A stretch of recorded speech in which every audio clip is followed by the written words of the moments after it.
Hi, Becky. Welcome to the Courage Coaching and Counseling Podcast. I am really excited and looking forward to this conversation. Yes.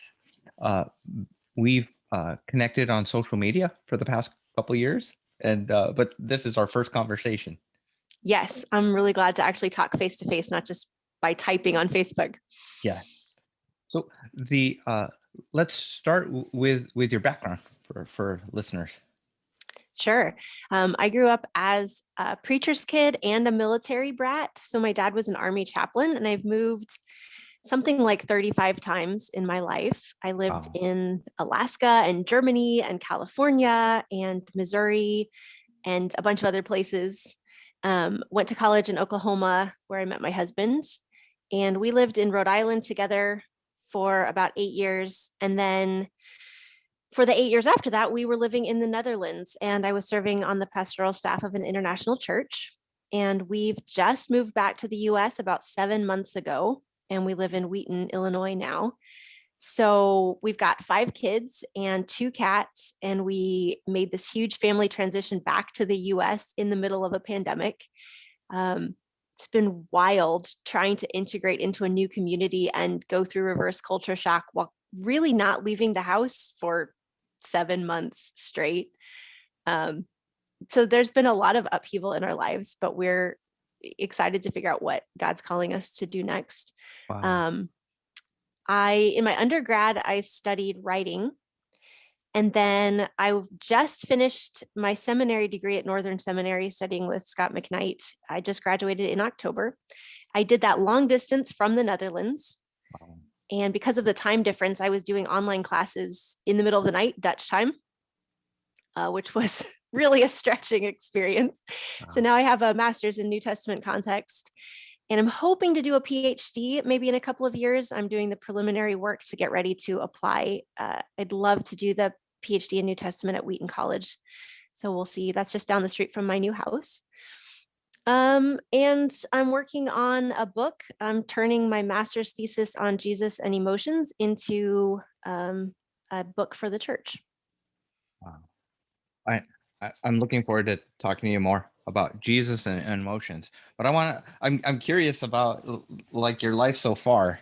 Um, uh, Before becoming a counselor, I thought I might be an Army chaplain. That's how I went to Okay. seminary the first time. Okay. Was in seminary for 10 years. So Wow. so I was preparing to be a chaplain, Army or a hospital chaplain. Mm-hmm. But then I took the counseling classes Mm-hmm. and got the counseling bug. Um, Nice. the but your kids, how long again were you in the Netherlands? So we were there for 8 years. When we moved, my oldest was 5, my second child was 3, and my third child was a baby. Mhm. And I had 2 more babies in the Netherlands. Just a plug for the Dutch approach to birth and healthcare. Having babies in the Netherlands was one of the best experiences of my life. Their midwives are wonderful. Like, people come from all over the world to be trained by Dutch midwives. I Mm. had 2 amazing home births in my bathtub in Maastricht in the Netherlands, and then a maternity care nurse who came to my home every day for a week to care for me and the baby after each of those births, which was amazing. I wish all my American mom friends could have that experience of being cared for after having a baby. So I had 2 children in the Netherlands. So when we moved back, now I have a 14-year-old, a 12-year-old, a 9-year-old, a 7-year-old, and a 5-year-old. Mm. The so they half their lives or more, actually more. They grew up in the Netherlands. Yes. This is culture shock. Seven Oh, yeah. months coming Oh, back yeah. during a pandemic. Yes. Yeah. Wow, that's amazing. So did you view your time there as like a missionary? Sort of. We didn't go with a missions agency, but we did go with the intention of doing ministry. My youth pastor in high school had become a missionary with the Assemblies of God and was starting an international church in Maastricht, and invited me and my husband to come and help with that. So my husband works in technology, and he found a job that would sponsor our residence permit. So we were there on his work visa. We never had to go through the missionary visa process. So, and he made a good salary. So he supported our family. So we didn't have to do fundraising. So we didn't do much of the traditional, what I think a lot of Americans think of as missions work in that sense. So I was able to volunteer at our church and then come on staff at a very, very, very small salary. And not need to worry about the finances for that. So I was able to serve basically, in a sense, I was a missionary who had one supporter, my husband. And we would, laugh and talk about how he was kind of my benefactor for, keeping up my ministry habit. I love So that. yeah, that was fun. So we led small groups together. He did a lot with the worship team at our church there. And I started our small groups ministry, started a care team to talk about mental health, abuse, recovery, addiction, all that stuff in the church in healthier ways. And then eventually came on staff and doing a lot of discipleship, spiritual formation, pastoral care. Yeah. Lots of pastoral care, working with Lots people, of pastoral their care. emotional and spiritual health. So Yes. when you started seminary, did you know that you wanted to study emotions in the Bible, in Scripture, or did it come out of your ministry with people, like out of necessity to learn more about it? It really was actually, my interest in the topic was one of the things that led me to seminary. I knew since I was 16 years old, I felt called to do international ministry work, missions of some sort. But I also grew up in denominations that didn't think women could be pastors. So my conception of women in ministry was like pastor's wife or, children's church director or missionary. As I encountered the work of Scot McKnight and others, I also owe a huge debt to Rachel Held Evans. As I changed the way I viewed the Bible on women and came to the conviction that women could be pastors, I realized, oh, I'm called to be a pastor. That call's been there. I couldn't recognize it because I didn't even see that as a possibility for myself. So probably about 6 or 7 years ago, I started feeling that call to specifically pastoring people, to preaching and teaching and shepherding people. And so I knew I needed to go to seminary to prepare for that. And at the same time, I had been going through my own learning process about emotions and emotional health. I grew up really suppressing my emotions and thinking that that was godly, but I ended up making myself very, very emotionally ill. And I had an emotional breakdown in 2009. And as I learned to heal from that and rethought what the Bible taught on emotions, I just became very interested in the topic. And along the same side, I started studying spiritual abuse because those two are so linked. Sometimes misteaching on emotion is spiritually abusive. And there's very little emotional health in a spiritually abusive environment. So I've been studying emotional health, mental health. I went through postpartum depression myself. And I was very interested in the intersection of discipleship and spiritual formation with mental and emotional health. And I got very interested in Jesus's emotions probably about 5 years ago. And I started drafting a book on looking at Jesus's emotions in the Gospels. And I realized I didn't have the research skills and the biblical interpretation skills to write that book well.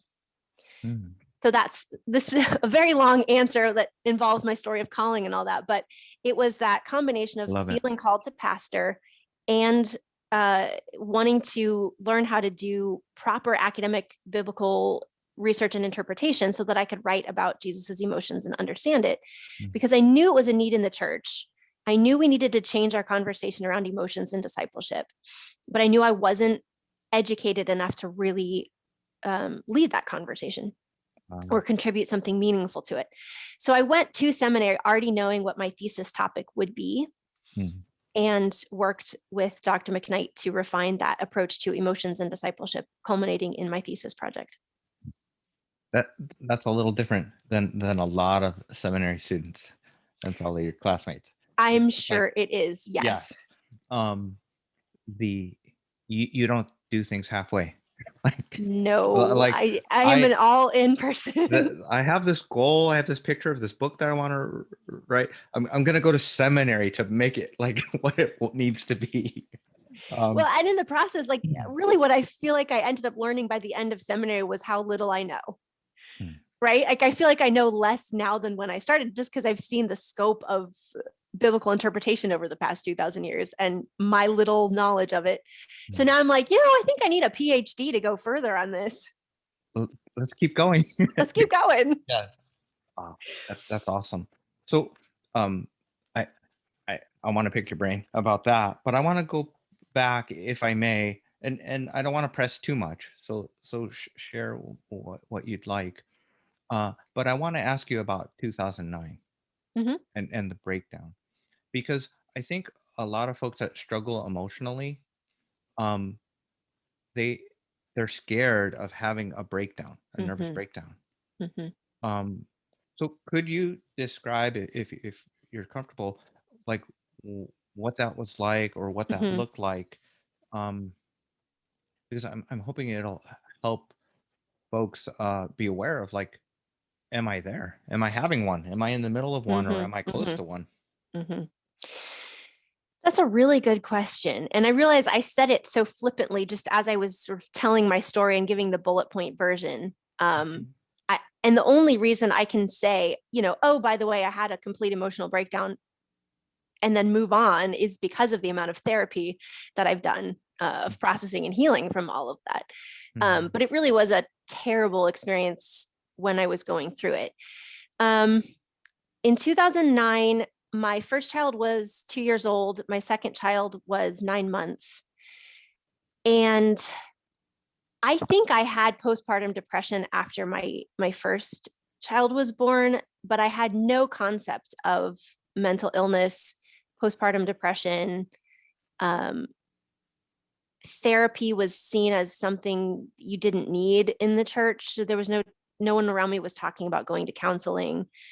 Um, I wasn't in a violently anti-psychology church, and I know there are some like that says you should never take um, antidepressants or anxiety medication. You should never go see a secular therapist. You should only do biblical counseling, etc. So I wasn't in that extreme of an environment, but it just wasn't talked about openly. So I couldn't identify my own experience because I had no vocabulary for it. No one was talking about it. Mhm. I just knew that my transition to becoming a mother was very, very hard, and I was very, very sad. Mhm. And I just assumed that was normal. Were you being hard on yourself? Like, I. Um, Maybe. When I was newly married, I got into even more fundamentalist circles than I had grown up in. With my I don't want to get lost on rabbit trails. I will try to stay focused. Um, I had gone to Bill Gothard conferences growing up somewhat, but also my parents were not as legalistic as people who were really hardcore into Gothard. So I already had some of that legalistic thinking, but then when I was newly married, I got connected with like the Vision Forum bunch, I'm Doug not familiar Phillips. with that. Okay. Very, very conservative homeschooling group, um, with very strict gender roles for women, Mm. hardcore patriarchy, um, the quiver. It was very much connected with the quiverful movement, that Christians should have lots of children, women should be wives and mothers, even like the stay-at-home daughter movement, like daughters should grow up serving their fathers and then stay home until they get married and then they serve their husband. Mm. So by the time I had children, that's a lot of the influence that I was hearing. Yeah. A And lot of couples, when they're starting out with marriage, they're looking for like a model because they want to be yes, successful. yes, So, like, um, and especially like if you feel like you're needing help, like, yes. give me a plan, give me something, uh, l- give me some expectations and rules so I kind of know if I'm doing it right or if I'm Mm-hmm. okay. Mm-hmm. Um, Yes. And I truly wanted to serve God and please God. That was so important to me. So when I had people saying, well, here's the model for how you be a godly woman, this whole stack of like must-haves as getting into biblical womanhood, get married young, have lots of babies, homeschool your kids. So I was being told my ultimate purpose in life was to be a mom. This should make me really happy. And I was struggling so much and I just didn't know what to do with that. So when my second child was born, it was even harder because now I'm keeping up with two babies. And my husband was working a lot. So I was kind of doing a lot of it on my own.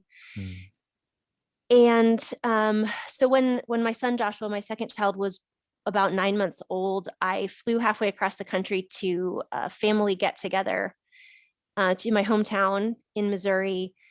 And something about the homesickness I had never processed from all those moves growing up, what I now could identify as triggers from painful experiences, the postpartum depression that was undiagnosed, it all culminated into if just the sense like something inside of me snapped and I ran out of the venue and I just started sobbing and sobbing. And I hadn't cried in years. I was so suppressing my emotions that I just didn't cry anymore. Wow. And it just all started coming out, tears and snot, and it was a mess. And when I flew home back to Rhode Island, I cried almost every day for 3 months. Like all that pent up emotion that I had been suppressing for so long was pouring out. I was not coping well. I was struggling to feed my kids and take care of them, keep up with the laundry and the dishes. And, some days I would just let the kids watch cartoons and go back to sleep for hours because I couldn't function. Thankfully, I had friends who had been to therapy, had dealt with depression themselves, who said, hey, you're depressed. You need to see a medical professional. So I went to my midwife and got connected with a psychiatric nurse and got diagnosed with postpartum depression and started antidepressants. We worked with several till we found a dosage and a type that worked for me. And then suddenly when we found the right medication and dosage, within weeks, I felt normal again. And the medication got me to the point where I could cope and function. And then I could do the higher level work of actually going to talk therapy. And I went to a licensed Christian counselor. My first experience with therapy, she was wonderful. And she taught me how to experience my emotions, how to name my emotions, how to sit with them and be okay with experiencing them instead of shoving them away. And I just spent a long time feeling. I don't know how else to put it. Like I would just sit on the floor of the shower sometimes and just feel stuff, feel sad and feel angry and feel hurt and feel disappointed and rejected and all those uncomfortable emotions. I just let my body feel them and it was incredibly liberating. So that was a very long answer to your question. No, that's great. But I would tell people, yourself, if something's off, go get help. You don't have to suffer. It's not normal to be that miserable. Becky, that point at which you snapped, after that, did you feel worse? Oh yeah. Okay. Because I wasn't feeling anything before that. Oh. Right? Like I went from feeling nothing and just being kind of numb and going through life to feeling everything intensely. It's like the emotions that I had suppressed for years came back with a vengeance. Yeah. And for folks that are pretty even keel and kind of have everything kind of in order, that the idea of like their emotions getting out of control, that's scary. But you didn't choose it. No, it was like I had kept it at bay as long as possible, and then I couldn't. Like the wave and weight of it was too much, and it just knocked over my barricades and swamped me. That's a great picture. You're so expressive. Like I follow you on Instagram, and do you feel like a different person from when you weren't feeling anything? Yes. In a good way. Like I can look, I should say, in some ways, I feel like I'm a different person now. And yet in some ways, I'm back to who I really am. Mm, When I was a kid, when I was in high school, I was a really passionate person. mm, Um, I was very expressive. I've always been very dramatic. I love acting and performing. I love costumes. I even use them now, like in Bible teaching. Give me a costume any day. I'll give you a character monologue from the Bible. That's one of my favorite things. Um, so after college, though, and there's a lot of abuse in there as well. I was sexually abused as a child and in college, and mm, I think abuse really shuts us down too. I mean, when we experience trauma, our brains can't cope with it. And in mm, some ways, our minds use numbing or shutting down as a coping mechanism. yeah. So, a lot of things, cynicism with religious hypocrisy, I saw at my Christian university. That combined, like all that homesickness of moving and the grief that I had never processed, leaving home for college, abuse that I never had words for. Mm, All of that contributed to that numbness, as well as this overwhelming belief that Christians should always be happy. There's not space for bad emotions, negative emotions in Christianity. Um, and if I'm doing God's will, I must be happy about it. mm, I'm not allowed to grieve. If I lose something because I'm following God, like I shouldn't grieve that. I should just be happy. So I never had any way of processing grief. yeah. So all of those things combined led to that numbness, and then this huge rush of I can't cope anymore. Mm, Emotions all coming out. Then it was tumultuous and crazy and hard.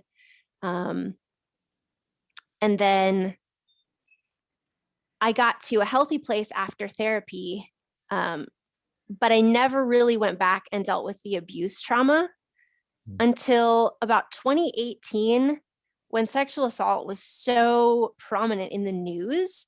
yeah. I started having physical trauma symptoms. I remember being at the library trying to write a seminary paper, and there was just this national discourse about sexual abuse thanks to the Me Too movement, which is a very good thing, but it's very triggering for survivors. Mm, And we're sitting at the library and my hands started shaking. Like, that's so weird. What's going on? mm, And then I started having flashbacks and I started dissociating, like being out of my body, and all of these overwhelming like stuff I thought I was fine with mm, was hitting me. So I started doing some reading and realized I probably had complex post-traumatic stress disorder from repeated trauma over time.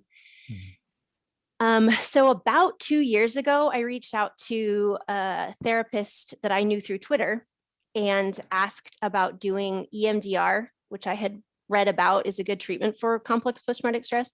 mhm, Um, Doing EMDR over video calls. And he got back to me a few months later and said, "Hey, I've just been trained to do this.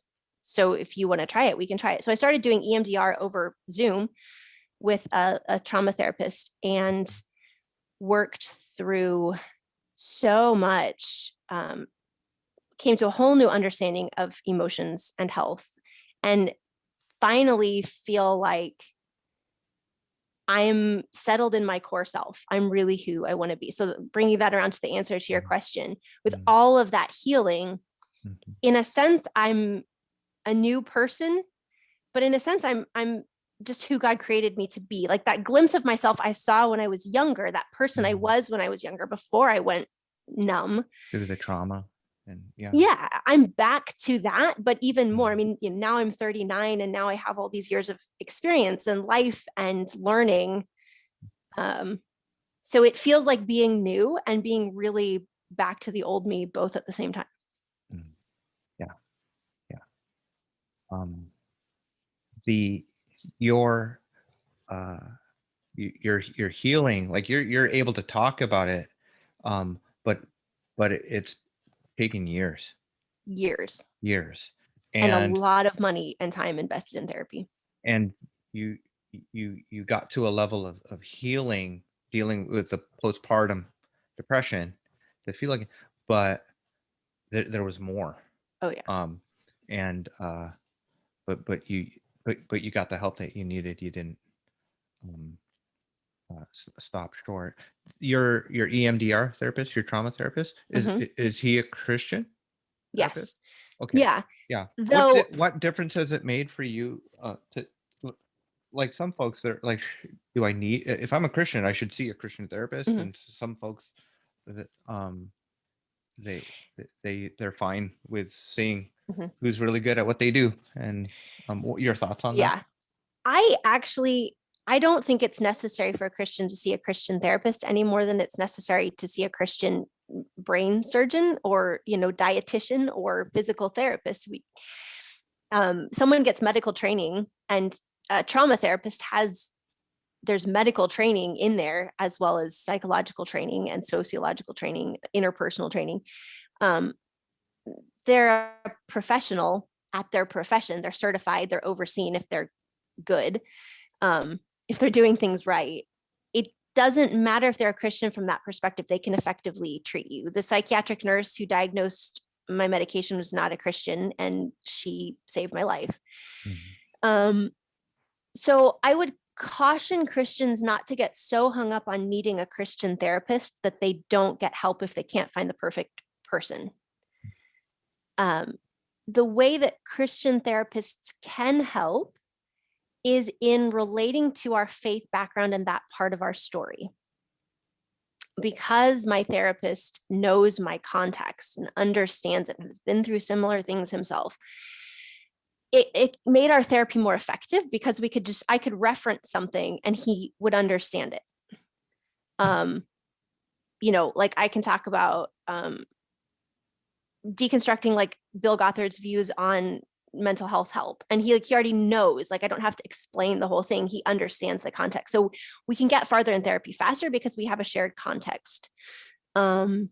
He is very aware of the sexual abuse scandals in the church, which I've researched as part of my spiritual abuse research. So we can talk about concepts from that. So there are benefits to having someone who can understand your denominational background, some of the church trauma, especially when you're dealing with church related trauma. Mm. A Christian therapist might be able to understand that in a unique way.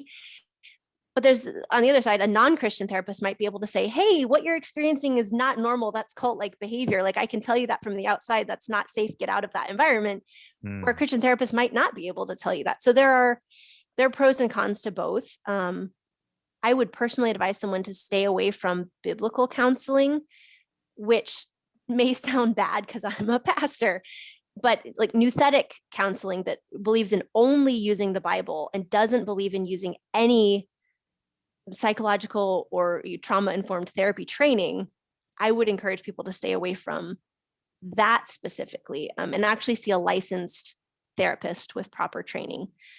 One thing my therapist does that's helpful is, even when we're doing EMDR, and he does this to the comfort level of each client, but we'll say, do you want to invite the Holy Spirit into this? Like, what can the Holy Spirit speak into this situation as we're reprocessing these memories? And that's been really helpful for me. Mm. And that might be something a biblical counselor um, might also do. Right. That's been And I'm, helpful. Yeah. yeah, someone who counsels from the Bible, I'm not saying that's bad. There's like a particular school of thought that rejects anything but the Bible as a Mm. counseling tool that I think can limit the growth and health that we can get from a therapist. Certainly as a pastoral counselor, I will use the Bible as I'm encouraging people. I forgot where my train of thought went a million directions. I forgot what I was Okay. going to say, but anyway. Well, um, I'm curious, uh, in ministry in the Netherlands, and um, it's were there cultural differences with how emotionally healthy your church was? And I maybe the more important question I have is, as as a minister, your thoughts on how spiritual direction and mentorship and discipleship, how that can like come alongside folks that are in therapy, or Mhm. folks that maybe they're not ready to go to counseling because they're kind of scared of that, but they want to pursue emotional health. Um, Mhm. uh, for listeners in church leadership, what would you say, Becky, Mhm. from your experience? We were an international church, not just cross cultural. So it wasn't just Oh, American and Dutch. It was multicultural. So we had people oh wow, from, average Sunday, maybe 30 different nations. We had over 100, amazing! 100 nations represented over the time I was at the church, people Wow. coming and going. So I got to learn about what churches taught about emotional health all over the world. I had conversations with a friend from Kenya about it, a British Nigerian friend. We talked a lot about her culture's view on emotion, how her Nigerian parents contrasted with her experience in the UK. Mm, Um, talked with German friends about emotional health, Brazilian. So it was really cool to mm, get a global perspective on different church perspectives on emotional health. It widened my experience and my knowledge mm, greatly. Um, and it was interesting to see some of the negative exports from American Christian culture, um, damaging people in other countries. That's such a shame. Like a friend mm, from Nigeria told me that the Tim LaHaye book, The Spirit Controlled Temperament, got to her in Nigeria and really damaged her emotional health. I actually did a lot of work on that book in my thesis, and it blatantly calls emotions sins, which I think is very like it's anger and fear are sins. I don't agree with that at all, and I can see why that's really damaging. So I mm, hate to see that the American church has exported some unhealthy ideas around the world. Um, to answer your other question, I think that uh, spiritual direction and spiritual formation and discipleship need to work together with therapy for Christians. My friend Kristen Kinsevich has a great website, churchtherapy.com. And her model, she just finished her PhD in psychology. Her model is to have a licensed therapist on staff at a church, paid for by the church, like paid a salary from the church, with office space from the church, doing professional counseling for people in the church for free or low cost. Like the church funds the therapist so that the congregants can access therapy, especially in a low income place like she was serving in inner city Boston. mm, And with the client's permission, they work together with the pastors to help someone's holistic spiritual, mental, emotional health. So the pastors will do what pastors do, which is soul care, biblical guidance, discipleship, helping someone grow in faith. The therapist will deal with trauma, addictions, mental illness, medication, and they work hand in hand to help the person get holistically healthy. I love that model. I would love to see that replicated more. mm. When I went from my master's in pastoral studies to master's in counseling, that was the picture that I had. I was like, oh, I'll be like a counselor on staff at some big church. There's some like logistical and ethical things to kind of wrestle Right. with that, but I do know that there are like some big churches in Texas that do that, um, and I'm kind of jealous that they get to do that. Um, but yeah, uh, caring for people holistically, and um, and not spiritualizing everybody's struggles as Right. sin, Right. or you're doing something wrong, or lack of faith. Right. Just so damaging. Um, so the so I want to ask a little bit about your thesis, Mhm. and then transforming it into a book. What has been your response, the response to your thesis, or like as you talk with others about it and kind of share, what you've been learning? There's a huge interest in emotional health in the church now. And we can thank authors like Pete Scazzaro, who wrote Emotionally Healthy Spirituality, for really opening that conversation and really helping make it okay to talk about emotions in the church. Authors like our friend Mark Allen Shelsky with his book, The Wisdom of Your Heart. He did a lot to advance that conversation. Mm. That's a really important book. So it's becoming more and more talked about, but people are still hungry to learn more. I just ordered like 5 new books that have come out in the past 3 years on emotions and the church and discipleship and spirituality. I'm looking forward to reading through that stack and updating my understanding with what's being written out there now. But I'm finding there's a huge interest in talking about the role that emotions play in our spiritual life. I think the perspective, as I reviewed Christian books from the 70s, 80s, 90s, the perspective that's been out there has been emotions will lead us away from God. We can't trust our emotions. We shouldn't listen to our feelings. There seems to be a fear coming from Christian leaders about congregants experiencing their emotions. And some of that is an understandable pastoral fear of like, yeah, we don't want our people to sin or walk away from God, but emotion becomes the target in, I think, a way that it's not warranted. The work that I've done in looking at emotion in the Bible, looking at Jesus's expressions of emotions, looking at what neuroscience is discovering about emotion, like the new theory of constructed emotion, which actually I think accords really well with the biblical's view on emotion, that emotion isn't divorced from thought. Logic and emotion are not opposed. They're all part of the same process in our minds. And our emotions actually prepare us to take action toward a goal. Our emotions show us our values. And as we change our thinking and our concept system, we begin to construct different emotions, which I think leads well toward emotional discipleship. Like our emotions can be discipled just like every other part of our lives. So I think that emotions don't lead us away from God. Our emotions are actually a really important part of our obedience to God. Our emotions motivate us and help us keep going in faithful obedience. Our emotions help us move toward the goal of serving others and loving God and loving our neighbor. And our emotions help us enjoy life. God created us to be emotional. Jesus is emotional. So I think we need to change that perspective on emotion in the church from being something to be afraid of and to oppose, and being something that we should embrace and disciple. Mm. Yeah. As we embrace that, we become both more human, but also more like Jesus. Yes. Um, the be, because some folks they like to emphasize that love is an action and it's a decision and it's a choice, but it's also an emotion and a Yes. passion. And I love what you said. I'm gonna rewind what you said about emotions.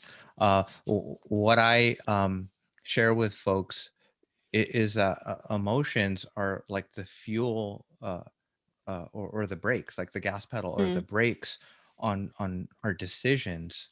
Um, and I think maybe that's tied to a little bit what you described as like discipling our emotions, like training our emotions. And some people, they're going to be like, oh, discipleship, training, learning, like I can do that part. If emotions are involved, if that stuff is involved with being emotionally healthy, I think I might be able to do that. Mm-hmm. But uh, just acknowledging emotions, and earlier you said trauma informed Yeah. care. Uh,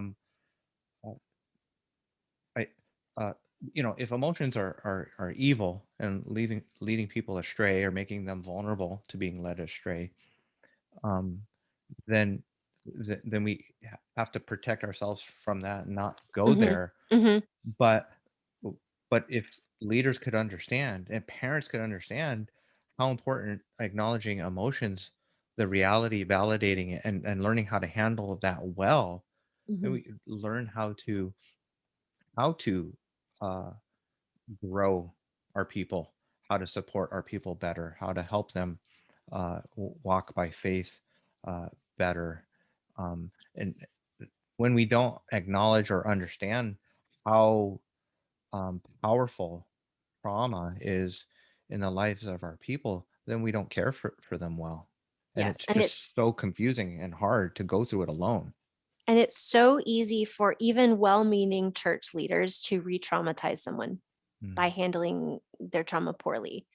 Um, the things that might work with someone who's not traumatized in the spiritual direction you give them can actually further harm and re-traumatize someone who's dealing with PTSD. Can you So give an church, example of that, Becky? Like what that might sound like? um, it's easy to you use the word over spiritualize. It's easy to over spiritualize someone's struggle. So if you see someone having an emotional response that seems disproportionate to the situation, Mm-hmm. you could look at them and say they're undisciplined, they're immature, they have an emotional problem, and pathologize it or call it a sin issue or an immaturity issue. And treating them that way will only increase their self-loathing and their sense of not being good enough that Right. they're already overwhelmed with because of the trauma. Yeah. And you're Um, doing it wrong. yeah, and Like it's you're. telling them like you're a failure as a Christian. Well, they're already struggling. That's not going to help. Whereas if you understand, oh, hey, this person has been through trauma. What they're exhibiting right now is probably coming out of hypervigilance. They're seeing a threat where there's not a threat, and their self-protection system is setting off alarm bells and going bonkers. And what I need to do right now is not tell them that they're failing, but be super gentle and let them know that they're not in danger. Mm. The trauma informed pastor can like de-escalate the situation and say, you know, hey, did something I say like trigger a trauma response? I'm so sorry. Can you help me understand what was triggering for you so that I can avoid doing that again? Like understand it's not an emotional problem, it's a trauma problem. Mm. And it's not that they're emotionally unhealthy, it's that it comes across as an emotional problem or a spiritual problem because you don't understand the trauma behind it. So then encouraging them to get help from a trauma therapist and actually healing the brain damage from the trauma, helping their nervous system and everything come into healing.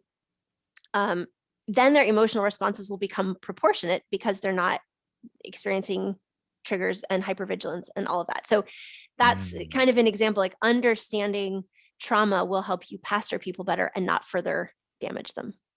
Yeah, that's really good, Becky. As you were describing that, I was thinking of like the ways we do church. We do like really loud worship music, and we do a sermon and give information.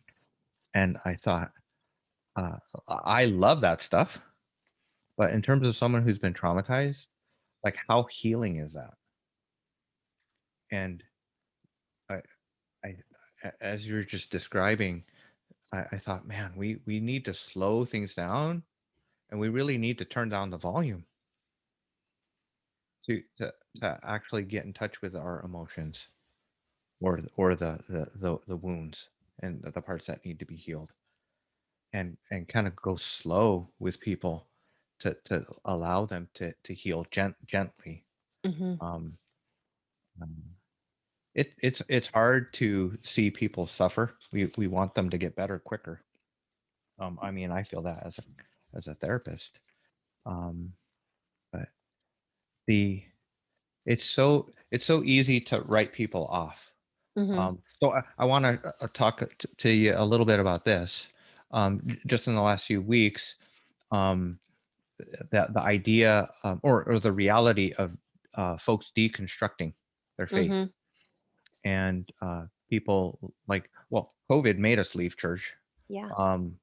but people leaving their faith, and really reevaluating their faith.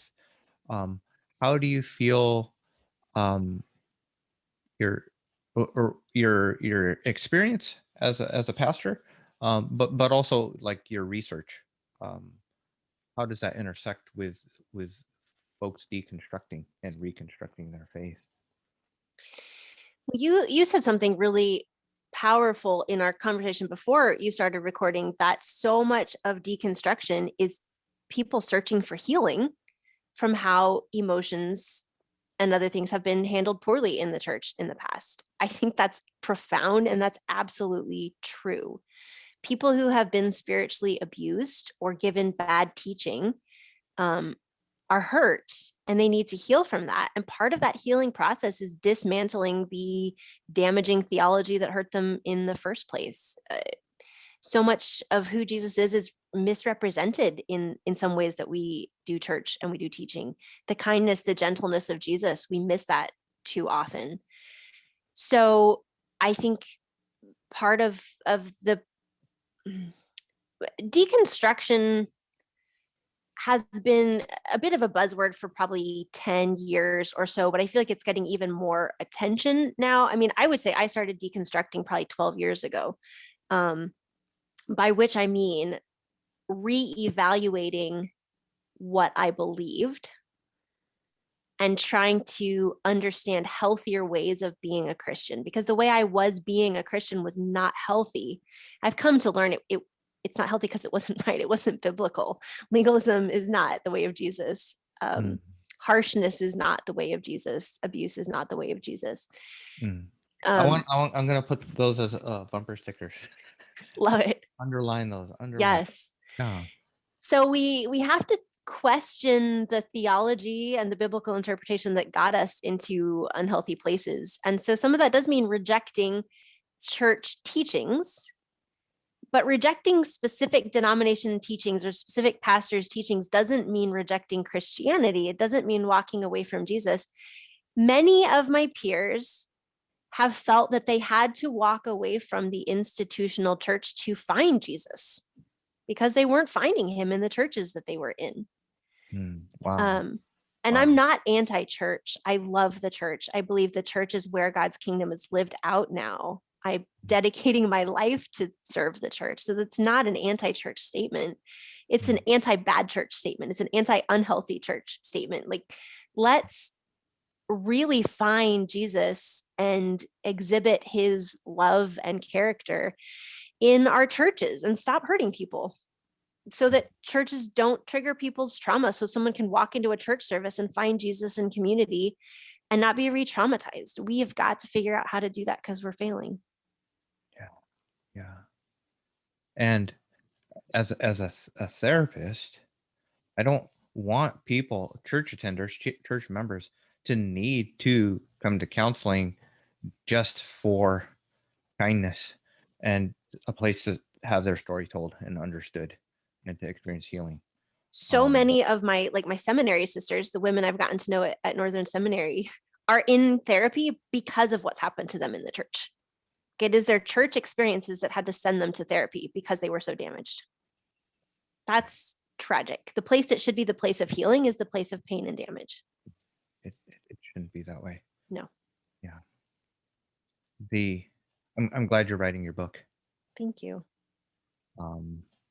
And in the meantime, I'm following along as you share your studies, your reading.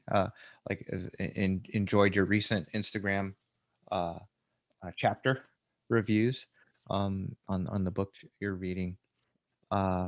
With the time we have left, is there anything else, Becky, that you'd like to share that we haven't touched on? This is really fun. This went some directions that I don't think either of us were planning, but I really like where we ended up. I love being able to connect and share a passion for making the church a place of healing for people.